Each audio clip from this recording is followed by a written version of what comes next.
Satu saat misalnya Ibu Pendeta bisa undang Tuhan Yesus datang hadir di sini, saya yakin yang tidak pernah gereja juga akan datang. Saya mau tanya saudara, kalau hari ini Tuhan Yesus bisa ada di sini, bisa bicara dengan saudara, dia bisa disentuh, apa yang akan saudara minta? Saudara minta apa kira-kira? Minta apa? Pasti yang tua dong akan minta umur panjang, cucu, akan minta supaya auto pick up satu ada.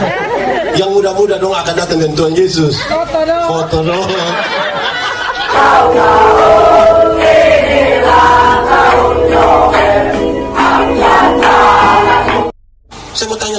Saya mau tanya saudara harus jawab ini. Saudara percaya Yesus? Percaya betul-betul atau hanya percaya saja? Betul-betul. Amin.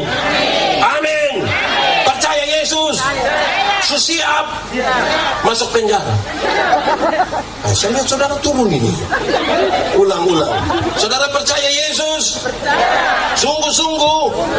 Betul? Siap masuk penjara? So angkat tangan. Betanda Saudara tahu, memang ini penting. Motivasi kita tuh menjadi penting. Ini orang ini yang bikin pesta dari kalangan yang tinggi, dia kadang-kadang suka supaya dia itu yang diakui. Nanti dia pi orang lain pun pesta, dia bilang begini, dong pun pesta belum sama dengan kita punya. Pernah dengar itu kalimat kok? Yang pi orang lain pun pesta baru dia bilang belum sama dengan kita punya. Pernah dengar? Atau sendiri omong? Itu dia pun nama makam puji. Di sini ada yang biasa makam puji. Faham apa? Motivasi kita itu mesti benar karena Tuhan melihat hati. Tuhan melihat hati. Saudara-saudara, kalau kita mulai ibadah di rumah, di Yeremia pernah ibadah dari rumah ketika COVID kok? 3 bulan. Saya bayangkan saudara, ibadah di rumah, ibadah dari rumah itu pada hakikatnya mau uji kita pengakuan kepada Tuhan. Kenapa? Kenapa? Saudara dengar. Kalau kita ibadah di gereja, waktu orang kasih dalam kantong persembahan, waktu kita angkat vokasi, ada sebagian orang tulus memberi, ada yang belum tentu tulus. Dia kasih itu kan dia perasaan orang di sebelah ada kasih. Makanya dia kumpul bapak itu uang baru dia isi. Woi bapak kenapa tutup begitu kuat? Kalau tangan kanan beri, tangan kiri tidak boleh tahu. Padahal saya tahu 1.000. Betul? Di sini juga ada. Dia ada duduk di sini. So tunjuk. Kalau kita ibadah di rumah saudara, kan tidak ada orang lihat kita toh. Waktu orang tidak lihat kita, waktu pas sesi persembahan, memberi itu menjadi keputusan dari hati kita. Saudara harus membedakan. Dia pun nama itu persembahan, bukan sumbangan. Siapa yang lebih kaya dari Tuhan kau mau sumbang kasih Tuhan? Ini baru kasih 500.000 bagi pembangunan gereja, saya pakai pengumuman di mimbar kecil. Terima kasih untuk keluarga Manobe yang telah memberikan 500.000 untuk pembangunan gereja. Terus keluarga Manobe bangun, kau bilang terima kasih. Di sini juga ada. Jadi kita motivasi ini sebenarnya untuk Tuhan atau untuk kita? Seolah-olah tuh jadi ini beda tipis antara Tuhan pakai kita atau kita yang pakai kembali. Di sini Tuhan pakai kita atau kita pakai Tuhan? Kita pakai Tuhan atau Tuhan pakai kita? Yang mana? Yang belakang dong, ngomong dulu. Saudara, ini serius ini. Kalau kita datang ibadah di gereja, kita pakai pakaian yang rapi, yang bagus, kemungkinan besar karena orang di sebelah juga pakai pakaian di rumah, di gereja bagus. Tapi waktu ibadah dari rumah, aduh separuh pakai daster, itu juta robek di sini. Sambil makan, bangku kaki lagi baru habis itu dia foto bilang selesai ibadah. Di Sulamu ada. pu istri angkat tangan supaya kita sebentar doakan dia. Kelihatan ke rohani sekali, isinya nitu. Jadi saudara, Tuhan saya ingin ingatkan ulang-ulang. Saudara lihat ini orang undang Yesus toh. Wih, satu saat misalnya ibu pendeta bisa undang Tuhan Yesus datang hadir di sini, saya yakin yang tidak pernah gereja juga akan datang. Saya mau tanya saudara, kalau hari ini Tuhan Yesus bisa ada di sini, bisa bicara dengan saudara, dia bisa disentuh, apa yang akan saudara minta? Saudara minta apa kira-kira? Minta apa? Pasti yang tua dong akan minta umur panjang, cucu, akan minta supaya auto pick up satu ada. Yang muda-muda dong akan datang dengan Tuhan Yesus. Foto dong. Foto habis saya baru tulis bersama Yesus di Yeremia. Di sini ada. Bagaya. Kita memotivasi itu penting. Saya tegur banyak orang di gereja tempat saya melayani. Saya tegur orang. Dulu saya masih melayani di kampung, saya melayani di Alor, di Sabu, di Pedalaman Lubang Timur, baru pindah ke Kupang. Hari pasar itu kan satu hari saja di satu minggu toh. Di sini juga kok. Iya. Kami di kampung itu hari pasar biasa hari Kamis. Hari Kamis itu yang kesempatan dong beli baju kuning, rok hijau, sendal merah. Mau pakai di mana ini baju kuning, rok hijau, sendal merah? Satu-satunya tempat untuk orang bisa lihat adalah gereja. Itu nanti dia datang paling terlambat. Semua seduduk baru dia pelan-pelan masuk begini. Duduk 5 menit tiba-tiba dia izin keluar. Di sini juga ada. Ada. Dia pakai baju apa? Kuning. Rok apa? Hijau. Sendal. Di sini ada. Ibu siapa? Jadi dia ke gereja, tetapi motivasinya bukan untuk Tuhan. Makan. Oh, di sini tuh tahu. Ada orang yang tahu menyanyi, dia bersuara bagus. Tapi kalau ibadah yang dulu masih bisa paduan suara vokal grup menyanyi, dia tidak menyanyi kalau minggu biasa. Tapi jangan coba-coba informasi di dalam Bupati Kupang dan Ketua Majelis Sinode akan beribadah di Yeremia. Woi, itu solo Judia, duet Judia, paduan suara dia, vokal grup Judia, terima tamu Judia, ketua panitia Judia. Di sini ada yang begitu ada. Tunjuk. Itu apa itu? Jadi kelihatan rohani, tapi di puisi tidak rohani karena berpusat pada kita toh, kita pun diri saja. Saya paling jengkel itu yang kalau acara kodon datang dan datang kasih bapak-bapak, saya sebelum firman. Kenapa? Nanti habis itu saya mau menyanyi di sini. Lupis sebelah. Mau kau takut siapa dengan itu suara? Ini motivasi ini penting. Amin kok. Karena itu saudara-saudara periksa berulang-ulang kita pun motivasi. Dan sampai motivasi kita bukan untuk Tuhan, untuk kita punya diri sendiri. Itu penting. Kami heran itu saudara-saudara. Kadang-kadang kita pun pemilihan majelis jemaat, seorang bisa baku bunuh. Bakalai gara-gara pemilihan majelis jemaat. Pas dia mengaku, apakah jawabmu? Ya, saya percaya dan berjanji dengan segenap hati.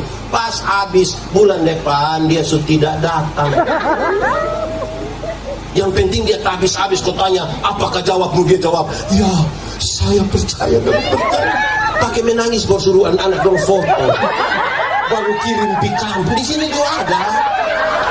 Baru bulan depan dia tidak melayani. Di sini ada. Itu bak tua, komang tua. Omang tua dan bak tua, berdua suami istri. Saya ingin ingatkan kita saudara-saudara, karena banyak yang mengaku habis hilang. Saya paling tidak suka kalau pendeta tua dia akan pengajar dengan bangga sekali omong bilang begini, Bapak Pendeta, sebenarnya itu hari saya tidak mau, tapi jemaat kami yang mau, saya bermasalah, apalagi yang sebenarnya tidak mau. Di Yeremia semua mau. Apa? Ada yang sebenarnya saya tidak mau, tapi orang semua mau. Nah, kok dia sendiri tidak mau, baru kita dipaksa kas dulu sendiri untuk makam puji. Berhenti sudah. Itu pertama. Yesus mau tahu motivasi. Jangan sampai kita undang Yesus ke situ tapi tidak buat apa-apa. Yesus duduk diam-diam saja di situ. Yesus tersimpan saja di situ, dan bukan Yesus yang menjadi pengakuan kita, bukan kita sendiri. Itu pertama. Kedua, mari kita lihat sebuah keputusan penting dari ini perempuan. Ini perempuan tidak diundang, tapi dia datang ke pesta itu. Saya mau tanya saudara, pernah kok saudara tidak diundang di sebuah pesta tapi saudara pi? Pernah? Saya mau tanya anak muda, saudara, kalau kita tidak diundang berpi, rasa enak kok tidak enak? Enak kok tidak enak? Apa? Enak kok tidak? Perasaan ini orang tidak undang kita baru kita pi. Pilih bawa keluarga, istri, anak, mama mantu, bapak mantu, dari mantu itu bapak mantu dari relasi. Bayangkan, tapi perempuan ini pergi ke situ. Semua masyarakat tahu bahwa dia perempuan berdosa. Sekarang dia datang ke situ. Saudara bisa bayangkan ketika dia masuk, orang lihat dia itu macam apa? Oh, kalau saudara tuan pesta, kira-kira apa yang saudara buat? Ada orang penting semua di situ, tiba-tiba ini perempuan ini datang, kira-kira apa yang saudara buat? Marah, usir. Itu memang berat. Hal-hal yang kecil saja, tapi saya rasa itu tidak gampang karena merusak satu acara pesta ini. Ini perempuan hitung berulang-ulang kenapa dia harus pergi ke situ. Saya mau tanya saudara, kira-kira apa yang membuat ini perempuan ambil keputusan penting walaupun dia akan terhina di hadapan itu semua? Yesus. Apa yang membuat dia mesti pergi ke situ? Apa? Yesus. Apa? Dia ingin dari Yesus. Saya kira untuk mempertegas itu ada satu hal yang serius. Dia sadar bahwa dia berdosa. Saya sadar bahwa saya berdosa dan dosa ini tidak bisa saya selesaikan. Dan ada Yesus di situ. Saya tidak mau buang-buang waktu. Saya harus pergi ke situ dengan resiko saya pasti tidak disukai oleh banyak orang. Ini keputusan tidak gampang. Kita ini kan hidup kepingin disukai oleh semua orang, toh. Lantas sekarang ada sebuah keputusan kita untuk pergi dan nanti banyak orang ngomong tambah yang kita mau. Saudara pernah rasa orang ngomong saudara pun nama kok? Itu orang yang ngomong ada di sini. So lihat dia. Ini orang akan ngomong hal yang serius dan perempuan ini, wih dia rasa berat. Sekarang dia ambil keputusan pergi ke situ. Kenapa? Dia sadar akan dosa. Saya mau kasih tahu saudara, banyak orang Kristen tidak sadar kalau dia ada berdosa. Banyak yang tidak sadar. Nah kalau sadar tidak, bagaimana dia akan punya keputusan untuk pergi kepada Yesus? Ada anak muda satu tanya pendeta, dia bilang, Pak Pendeta, Bapak dong Hopa bilang beban dosa itu berat. Betul kok Bapak? Yo, beban dosa berat. Tapi saya rasa saya orang berdosa, mas saya tidak rasa dia pun berat. Ini anak muda bilang begitu, saya rasa saya berdosa, tapi saya tidak rasa dia pun berat. Jo, Bapak Pendeta bilang, oh betul lah. Bapak bilang, tapi coba ambil besi berat 5 ton, muat di orang mati 1. Kira-kira itu orang mati baterai kok. Besi 5 ton taruh di orang mati, itu orang mati bilang, bisa? Bisa? Coba ambil besi 5 ton taruh sipit di orang yang masih hidup, dia baterai kok tidak? Kenapa yang satu tidak baterai, satu baterai?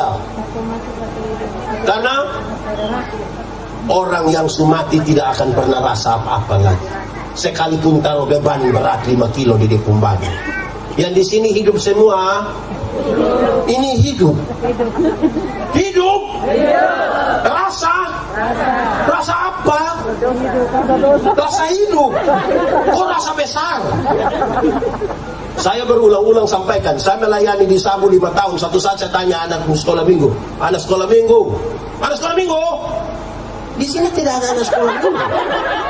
Ini dong kaum bapak semua. Anak sekolah minggu kuat sedikit. Ada sekolah minggu. Woi mantap. Saya tanya sekolah minggu, anak sekolah minggu, apa beda orang hidup dan orang mati? Dan jawab 3.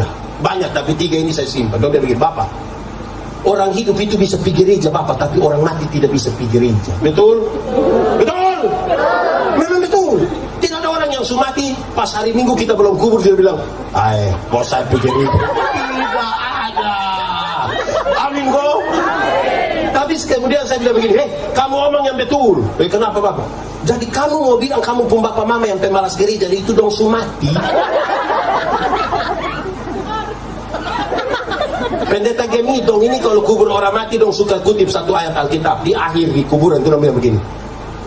Kita akan memakamkan jenazah ini sambil percaya pada kata-kata Tuhan Yesus. Tuhan Yesus berkata, akulah kebangkitan dan hidup. Barang siapa percaya kepadaku, dia akan hidup sekalipun dia sudah. Siapa percaya Tuhan tinggal di dalam Tuhan akan hidup sekalipun sudah mati. Tapi siapa di luar Tuhan tidak percaya Tuhan sekalipun ada hidup-hidup, sesungguhnya dia sudah mati. Yang di sini dong hidup semua. Yeremia hidup semua. Nah kenapa kalau hidup semua? Nah yang paling banyak ibadah malam hari ini yang ibu-ibu dong. Ini ibu janda semua. Ini ibu janda semua. Tidak. Teh bapak. Oh ini ibu jomblo. Ibu leilo meniru. Itu satu. Yang kedua dong bilang begini, Bapak, orang hidup itu bisa makan Bapak, tapi orang mati tidak bisa makan. Betul? Betul? Memang betul. Tidak ada orang yang sumati 3 hari kita belum kubur dia bilang, hai bubur Jubai. Tidak ada. Tapi saudara tahu, saya punya istri ini Nona Sabu dari Air Nona, bukan dari Tarus, dari Air Nona, dekat Kapadala. Tahu Kapadala? Tempat apa? Coba 24 Desember 31 Desember coba di situ, makanan penuh. Kalau dia pun bapak mama biasa makan sirip pinang, dia bawa pinang alor yang besar begitu. Bapak mama biasa makan daging ayam, dia panggang ayam setekor. Kalau bapak biasa minum sopi, dia pipoas setengah gelas. Sisanya dia yang minum. Hai, orang mati tidak bisa makan lagi. Makanya orang tua masih hidup itu lihat kok antar baras. Amin kok. Ini orang tua sumati baru dia pipo babi 1 ekor. Itu utang. Sampai sana saya ngajak pukul babi pun ada. Di sini juga ada. Itu Pak begitu di sini ada. Dia pakai baju warna apa? Hati-hati. Yang ketiga dong bilang begini, Bapak Pendeta, orang hidup itu bisa beromong Bapak, tapi orang mati tidak bisa beromong. Betul? Betul? Memang betul.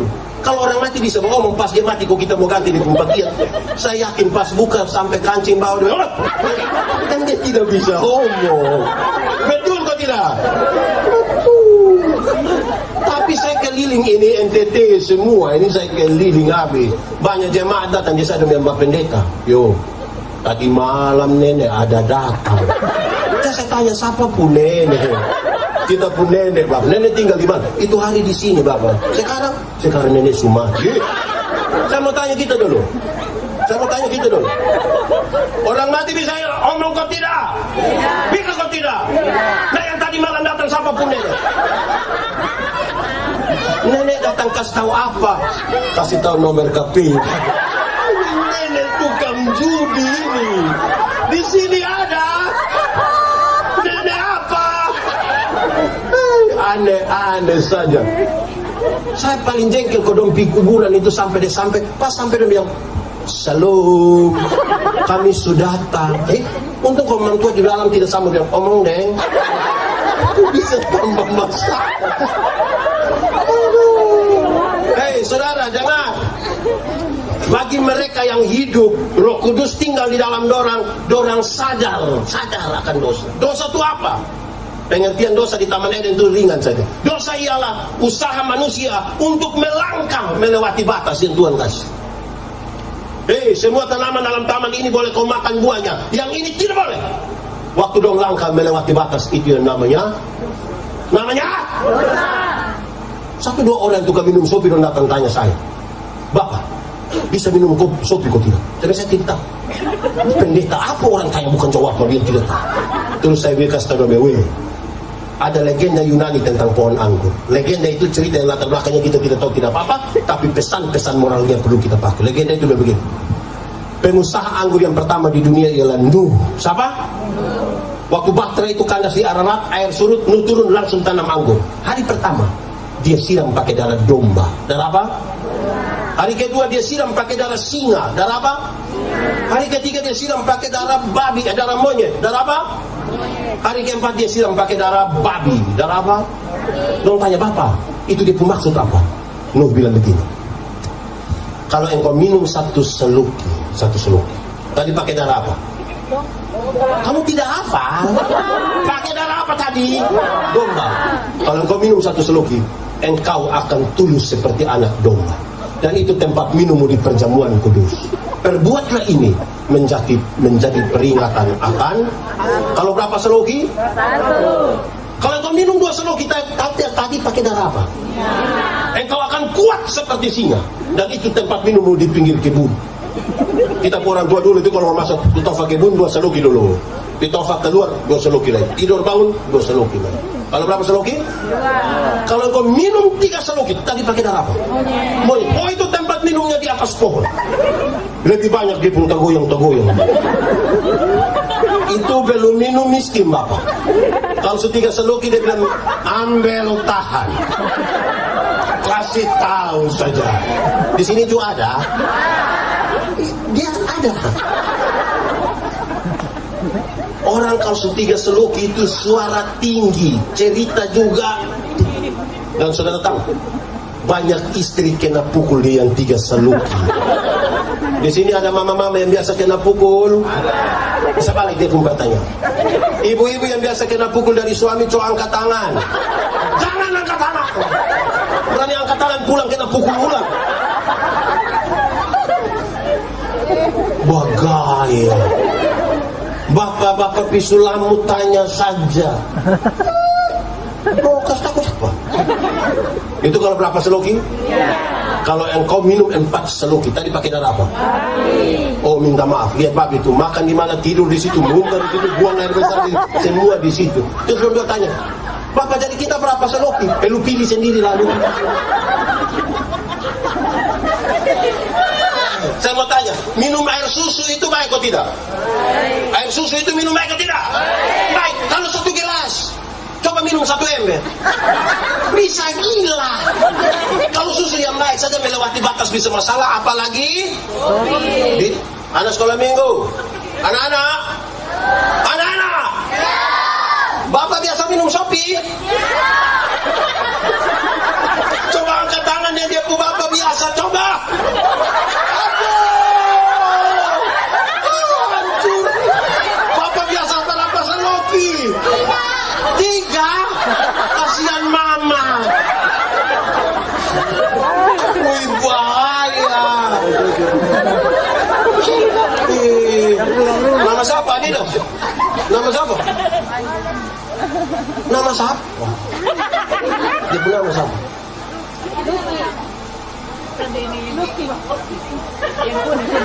Kuning, nama siapa kuning? Luki. Biasa minum sopi. Luki, minum sopi. Sekali-sekali. Jangan dosa itu usaha sadar dari manusia untuk melangkah melewati batas. Makanya kalau Roh Kudus ada dalam kita dikasih jangan. Baru ame keputusan datang kepada Tuhan, karena pada Tuhan itu ada pengampunan. Oh, amin kok. Keputusan itu penting. Kadang-kadang kita keputusan itu kalau kita tidak lakukan dengan komitmen yang kuat, berat. Kita pakai contoh sama Pendeta, saya mau tanya, Waktu ibadah di rumah itu bapak-bapak dong yang dikasih pimpin ibadah di rumah kok. Tidak mau. Banyak bapak-bapak tidak mau. Kenapa? Contoh sah, misalnya dia bapak ini pemalas gereja, terus majelis dong sesiapkan alat barang untuk khotbah, nanti bapak yang pimpin di rumah. Anak-anak dong kas bangun, bapak bangun sudah mau ibadah. Waktu bangun, waktu pakai batik bapak siap, anak dengan istri tunggu. Tiba-tiba pas bapak sampai di muka, anak dong langsung bilang, wih. Pas anak dong bilang, wih, bapak langsung, dan ibadah lagi. Di Sulamu ada. Saudara lihat keputusan untuk kita mau melayani, untuk melakukan yang baik. Orang baru bilang, wih, langsung, setan dulu itu. Di sini juga ada. Saudara lihat, ada konsekuensi dalam bahasa orang persekutuan doa begini. Ada harga yang perlu dibayar dan sebuah keberanian untuk mengambil keputusan. Ame keputusan mau nikah dengan siapa? Itu resiko seperti apa juga ambil sudah. Namanya kita kawin, ame dia pumbai dan dia puson baik toh. Amin. Yuran sudah kan? Ya kamarisa. Keputusan itu ada konsekuensi di balik. Karena banyak laki-laki itu baik di mulut sah. Baik di mulut sah. Nanti sunika itu kas tunjuk dong pamokol pamalas. Di Sulamu juga ada. Yang bapua pamalas juga ada. Ada keputusan itu ada konsekuensi di balik itu semua.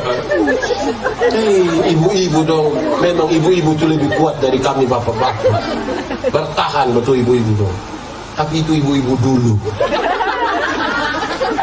Oke, saudara lihat. Pertama tadi motivasi. Tuhan lihat hati Tuhan tidak lihat yang di luar. Karena semua yang kelihatan di luar itu belum tentu dari hati yang baik. Yang kedua, keputusan.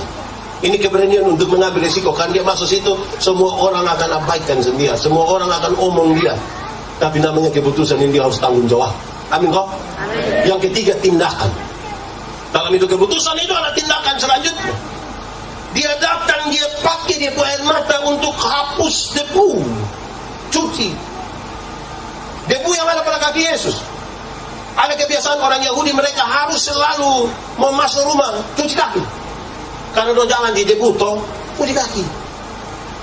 Ini orang tidak siapkan air untuk ini untuk Tuhan Yesus. Ini perempuan datang menangis dengan air mata.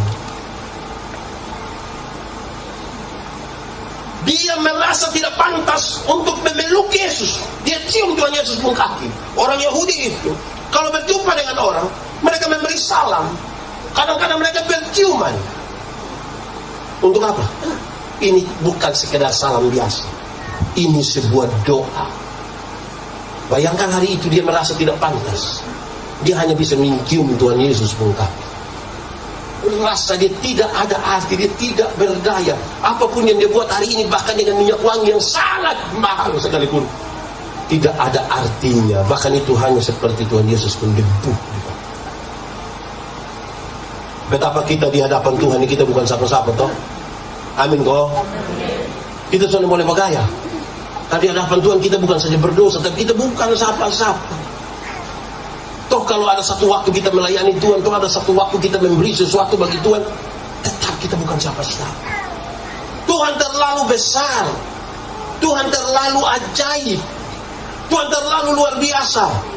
Lalu siapakah kita di hadapan Tuhan Allah yang bisa membandingkan di hidup kita dan diri kita dengan Tuhan? Susah sekali. Amin kok Bapak Mama dong. Di sini ada orang yang bagaya-bagaya, yang tinggi hati ada. Saya suka pakai contoh dia, orang yang tinggi hati itu jangan coba-coba kas kumpulan di satu gereja barat. Ada 3 orang sama-sama tukang pancing ikan, sama-sama tukang cerita tinggi. Yang orang pertama dia cerita dua bilang, woi kalau kita pancing di sana, kita baru buang 1 mata kail, 3-4 ekor ikan datang sekali. Yang satu bilang, woi itu kurang.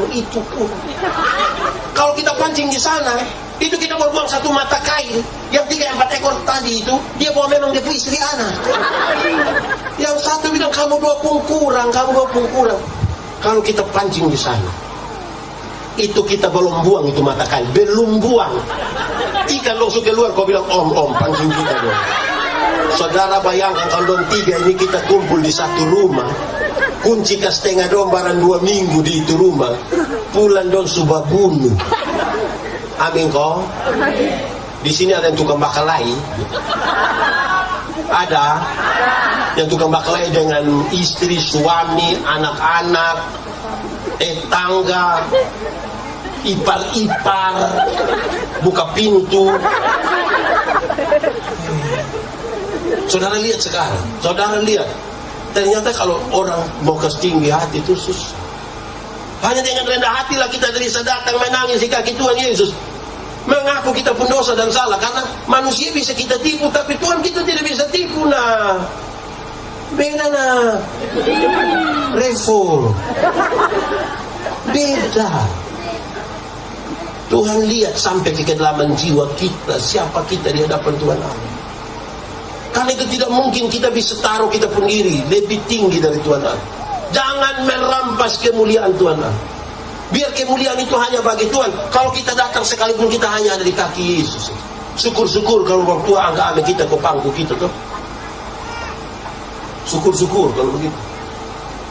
Karena itu saudara-saudara, Yesus kemudian melihat bahwa ini orang Farisi tidak setuju dengan Yesus pun tindakan. Dia bilang harusnya kalau dia nabi dia tahu siapa ini perempuan. Tapi Yesus kemudian mengatakan perumpamaan ini. Ada 2 orang berhutang kepada 1 orang. Ada 1 hutang agak kecil, 1 agak besar. Oleh karena orang 2 tidak mampu untuk melunasi hutang itu, maka yang memberi hutang mau untuk selesaikan. Hari ini kamu hutang lunas. Siapakah di antaranya yang paling mengucap syukur karena hutangnya telah dihapus? Yang paling banyak.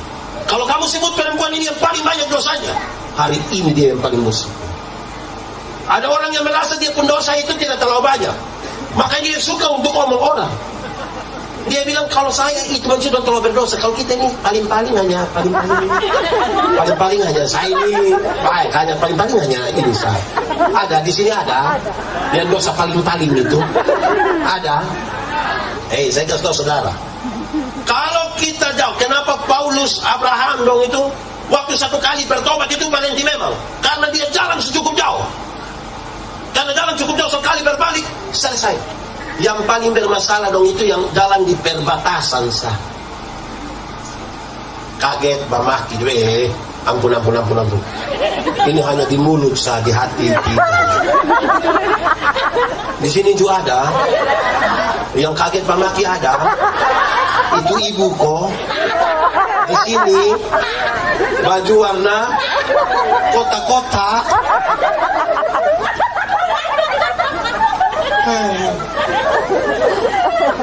Saudara, orang tanya saya, Pak Pendeta, ini istri ini tukang memaki, ini kira-kira kasmarinti dia karena sedang gampang. Kalau mau kasmarinti ibu dia memaki gampang. Jangan kaget, memaki itu sulit berhenti. Satu saat pas gubernur lewat memaki, itu langsung berhenti, saya yakin besok. Kalau bikin sedikit-sedikit itu kan sulit berhenti toh. Bikin besar sekali. Marani bisa. Anak muda, ada 2 sah. Anak muda, mantap kok, aman. Ini malam sampai pesta. Belum ada COVID nih. Saudara, terima kasih. Saya paling senang di anak-anak muda. Di hari seperti hari ini, jam seperti hari ini, jam ini, anak-anak muda ini bisa punya pilihan kemana-mana. Apalagi orang sudah pegang motor, dong sudah punya HP sendiri. Sekalipun utang, tapi dong sudah ada sendiri. Orang bisa pergi mana-mana. Tapi kalau hari ini dong tetap bisa ikut ibadah di sini, saya percaya bahwa Tuhan memanggil mereka dalam kemuliaan. Kemuliaan bagi Tuhan. Anak-anak muda, saya bicara di mana-mana. Anak muda bukan masa depan gereja. Anak muda masa kini dari gereja. Kalau kita menolong anak muda masa depan, maka dorang itu nanti kapan fuli di gereja bordon datang, tarik tambang bordon datang, mete untuk pasca bordon datang. Tapi minta jadi majelis dong tidak mau, karena dong pikir nanti masa anak muda, kamu masa kini. Saya tidak yakin kamu ada masa depan. Artinya anggaplah hidupmu hanya ada hari ini. Jangan nanti dulu, nanti dulu, nanti dulu, nanti dulu. Jangan. Di sini ada yang biasa nanti dulu. Suruh dia bilang ingat tinggal hari ini. Nona-nona. Nona-nona. Menikahlah dengan laki-laki yang takut Tuhan. Kamu nanti akan dimuliakan. Kamu tidak dihianati.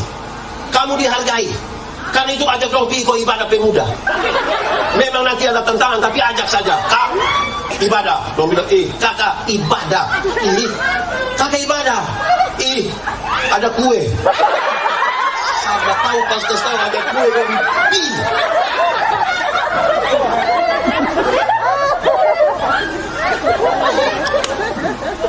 Laki-laki muda, menikahlah dengan perempuan yang dekat dengan Tuhan Yesus.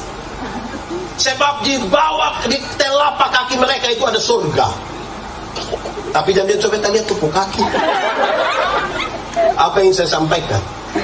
Kalau kita sama-sama takut akan Tuhan, woi rumah tangga tuh diberkati. Kok kita ini datang merendah semua, suami merendah, istri merendah, bagus toh? Tapi kalau suami merendah, istri cerita tinggi,